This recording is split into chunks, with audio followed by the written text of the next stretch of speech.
ಉತ್ತರ ಕನ್ನಡ ಜಿಲ್ಲೆ ಗೋಕರ್ಣದಲ್ಲಿ ರಷ್ಯಾ ಮಹಿಳೆ ಗುಹೆಯಲ್ಲಿ ವಾಸ ಮಾಡ್ತಾ ಇದ್ಲು ಅನ್ನುವಂಥ ಸ್ಟೋರಿ ಇತ್ತಲ್ಲ, ಇದಕ್ಕೊಂದು ಸ್ವಲ್ಪ ಟ್ವಿಸ್ಟ್ ಸಿಗ್ತಾ ಇದೆ ಈಗ. ಏನು ಅಂತಂದರೆ ಇದರಲ್ಲಿ ಒಂದು ಲವ್ ಸ್ಟೋರಿ ಇದೆ. ಅದು ಗೋವಾದಿಂದ ಶುರುವಾಗುತ್ತೆ. ಲವ್ ಸ್ಟೋರಿ ರಷ್ಯಾ ಇಸ್ರೇಲ್ನ ಹುಡುಗ, ರಷ್ಯಾ ಈ ಮಹಿಳೆ, ಇಬ್ಬರ ನಡುವೆ ಪ್ರೇಮಾಂಕುರವಾಗಿದೆ.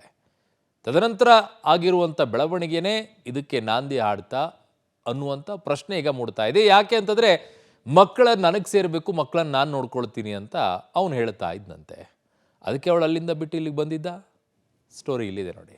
ಜಂಗಲ್ ರಾಣಿ ಹುಡುಕಿಕೊಂಡು ಬಂದ ಪಾರ್ಟ್ನರ್, ಮಕ್ಕಳಿಗಾಗಿ ಇಸ್ರೇಲ್ನಿಂದ ಬೆಂಗಳೂರಿಗೆ ಬಂದ ಫಾದರ್, ಮಕ್ಕಳನ್ನು ತನ್ನ ಕಸ್ಟಡಿಗೆ ಕೊಡುವಂತೆ ತಂದೆಯ ಪಟ್ಟು, ಮಕ್ಕಳನ್ನು ಒಪ್ಪಿಸಲು ತಾಯಿಯಿಂದ ನಿರಾಕರಣೆ. ಉತ್ತರ ಕನ್ನಡ ಜಿಲ್ಲೆಯ ಕುಮಟಾ ತಾಲೂಕಿನ ರಾಮತೀರ್ಥ ಬೆಟ್ಟಗಳಲ್ಲಿರುವ ನಿರ್ಜನ ಗುಹೆಯಿಂದ ರಕ್ಷಿಸಲಾದ ರಷ್ಯಾದ ಮಹಿಳೆ ನೀನಾ ಕುಟೀನಾ ಬಗ್ಗೆ ಸಾಕಷ್ಟು ಮಾಹಿತಿಗಳು ಹೊರಬಿದ್ದಿವೆ. ನಿನ್ನೆ ತನ್ನ 6 ಮತ್ತು 4 ವರ್ಷ ವಯಸ್ಸಿನ ಇಬ್ಬರು ಹೆಣ್ಣು ಮಕ್ಕಳೊಂದಿಗೆ ವಾಸಿಸುತ್ತಿದ್ದುದಕ್ಕೆ ತಮ್ಮನ್ನು ತಾವು ಸಮರ್ಥಿಸಿಕೊಂಡಿದ್ರು. ಇಂದು ಈ ಜಂಗಲ್ ರಾಣಿಯನ್ನು ಹುಡುಕಿಕೊಂಡು ಅವಳ ಪಾರ್ಟ್ನರ್ ಇಸ್ರೇಲ್ನಿಂದ ಬೆಂಗಳೂರಿಗೆ ಬಂದಿದ್ದಾನೆ. ಅಲ್ಲದೆ ರಷ್ಯಾ ಮಹಿಳೆ ಲೀನಾ ಲವ್ ಕಹಾನಿಯನ್ನು ಇಸ್ರೇಲ್ನ ಡ್ರೋರ್ ಗೋಲ್ಡ್ ಸ್ಟೀನ್ ಬಿಚ್ಚಿಟ್ಟಿದ್ದಾರೆ. 2017ರಲ್ಲಿ ಗೋವಾದಲ್ಲಿ ಇವರಿಬ್ಬರ ಪರಿಚಯವಾಗಿ ಲವ್ ಆಗಿ ಲಿವಿಂಗ್ ಟುಗೆದರ್ ನಲ್ಲಿದ್ರು. ನಂತರ 2 ವರ್ಷಗಳ ಕಾಲ ಲಿವಿಂಗ್ ಟುಗೆದರ್ ನಲ್ಲಿದ್ದ ಜೋಡಿಗೆ ಇಬ್ಬರು ಮಕ್ಕಳ ಜನನವಾಗಿದೆ. ನಂತರ ಲಾಕ್ಡೌನ್ನಲ್ಲಿ ಇಸ್ರೇಲ್ಗೆ ಹೋಗಿದ್ದ ಗೋಲ್ಡ್ ಸ್ಟೀನ್ ಇಸ್ರೇಲ್ನಿಂದ ಗೋವಾದಲ್ಲಿರುವ ಮನೆಗೆ ಬಾಡಿಗೆ ಖರ್ಚು ವೆಚ್ಚಕ್ಕೆ ತಿಂಗಳಿಗೆ 3.5 ಲಕ್ಷ ರೂಪಾಯಿ ಕಳುಹಿಸುತ್ತಿದ್ದ. ಆದರೆ ಅವರಿಬ್ಬರ ನಡುವೆ ಮಿಸ್ಅಂಡರ್ಸ್ಟ್ಯಾಂಡಿಂಗ್ ಆಗಿ 2024ರ ಡಿಸೆಂಬರ್ನಲ್ಲಿ ನೀನಾ ಗೋವಾದ ಮನೆ ತೊರೆದಿದ್ದಾಳೆ. ನಂತರ ಡ್ರೋ ಗೋಲ್ಡ್ ಗೋವಾದಲ್ಲಿ ಮಿಸ್ಸಿಂಗ್ ದೂರು ನೀಡಿದ್ದಾರೆ. ನಂತರ ಕೆಲ ತಿಂಗಳ ಹಿಂದೆ ಗೋಕರ್ಣದಲ್ಲಿ ನೀನಾ ಪತ್ತೆಯಾಗಿದ್ದಾರೆ. ಅಲ್ಲಿಗೆ ಹೋದ ಡ್ರೋ ಗೋಲ್ಡ್ ಮಕ್ಕಳನ್ನ ತಂದೆಯೊಟ್ಟಿಗೆ ಕಳುಹಿಸಲು ಹಿಂದೇಟು ಹಾಕಿದ್ದಾರೆ.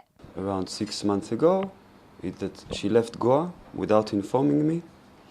I actually filed a missing complaint because I didn't know where they are. And it took me some time, but eventually I found them in the Gokarna main beach. And she doesn't really want me to be in touch with my daughters. She doesn't really let me. She's angry when I'm coming. But still, when I can, I come to visit.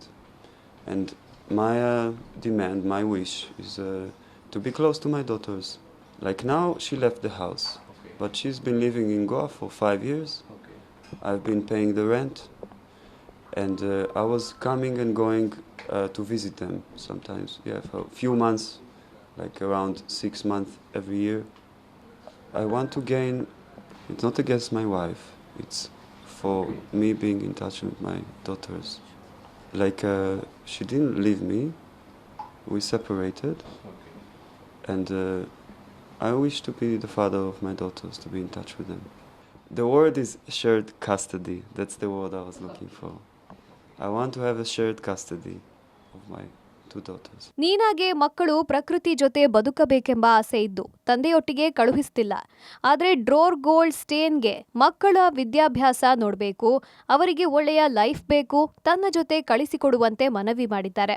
ಅಮ್ಮ Russia, ಅಪ್ಪ Israel, ಮಕ್ಕಳು ಹುಟ್ಟಿದ್ದು ಭಾರತದಲ್ಲಿ. ತಂದೆಯ ಜೊತೆಗೆ ಮಕ್ಕಳನ್ನ ಕಳಿಸೋಕೆ ಸಾಧ್ಯನಾ ಅಂತ ಕಾನೂನು ಹೋರಾಟ ಮಾಡ್ತೇವೆ ಅಂತ ಗೋಲ್ಡ್ ಸ್ಟೀನ್ ಪರ ಹೋರಾಟ ಮಾಡ್ತಿರುವ ಲಾಯರ್ ಬೀನಾ ಪಿಲ್ಲೈ ಮಾಹಿತಿ ಹಂಚಿಕೊಂಡಿದ್ದಾರೆ. Both the children are in India for the past 5.5 years. After that, he took a house for them. He was the one who was taking care of the children. Approximately around $4,000 every month he was sending to them. But he is an Israeli. The children and Nina were missing. He immediately filed a missing complaint through his lawyer in Goa. But for some reasons, he was not ready to send the children with him. So then he has gone back to Israel in March 2025, and when he found all these informations that his children are in cave and all those things, he again approached the lawyer, and finally he came to us. We sent them to FRRO office, but he couldn't meet his children. He wanted to meet his children. He wanted to socialize his children with the other children, and the safety of the children also. He's very much concerned about that. So that is the reason he has approached. He wanted to get the shared custody of the children. That is what he is repeatedly saying. ಒಟ್ನಲ್ಲಿ ಈ ಪ್ರಕರಣವನ್ನು police ಇಲಾಖೆ ಯಾವ ರೀತಿ ಬಗೆಹರಿಸುತ್ತೆ ಅನ್ನೋದನ್ನ ಕಾದ್ ನೋಡ್ಬೇಕಿದೆ.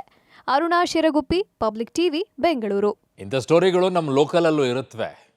ಅದು ನಮ್ಮ ಲೋಕಲ್ಲು. ಇದು ಸ್ವಲ್ಪ ಇಂಟರ್ನ್ಯಾಷನಲ್ಲು ಅಲ್ವಾ? ಇದು ಊರು ನಡುವೆ ಈ ಥರ ಲವ್ ಸ್ಟೋರಿ ಆದಾಗ ಬೇರೆ ರೀತಿಯಲ್ಲಿ ಅವಳೆಲ್ಲೋ ಹೋಗಿ ಇನ್ನೊಂದು ಕಡೆಗೆ ಜೀವನ ಮಾಡ್ತಾಳೆ. ಒಳ್ಳೆ ಮೂವಿಯಲ್ಲಿ ಸ್ಟೋರಿ ನರೇಟ್ ಮಾಡ್ದಂಗೆ ಇದಾವಪ್ಪ ಇವೆಲ್ಲ. ಹೀಗೆಲ್ಲ ಮಾಡೋಕ್ಕೆ ಸಾಧ್ಯ ಏನ್ರಿ ಜೀವನದಲ್ಲಿ ಅಂತ ನಿಮ್ಗೆ ಅನಿಸ್ತಾ ಇದ್ದರೆ ಇದಕ್ಕಿಂತಲೂ ಬೇರೆ ಬೇರೆ ರೀತಿಯಲ್ಲಿ ಇರುವಂಥ ಲೈಫು ಕೂಡ ಇವೆ.